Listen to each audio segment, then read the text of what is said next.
From which of the following words does codex is derived? Now the answer is C here, coder decoder. So this coder decoder, from where it has come? See, codec is a combination of word which is coming from encoder and decoder. So now when you record an audio, record a video, then it will be raw, that is, it will be bigger. Now if you want to send it somewhere, you cannot send a huge file. You have to transmit in a way so that the bandwidth or the usage of the channel should be low as possible. Similarly, sending and keeping the file, the size should be less, right? So we have the encoder and decoder. Encoder does that work of making it smaller, compressing. Decoder does the reverse. It decompresses the file, which is the audio file.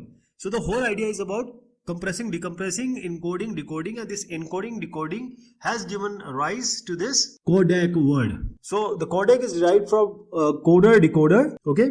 Sometimes you call it as encoder, decoder, and is coupled to perform the coding. So it can support both analog to digital conversion and digital to analog conversion.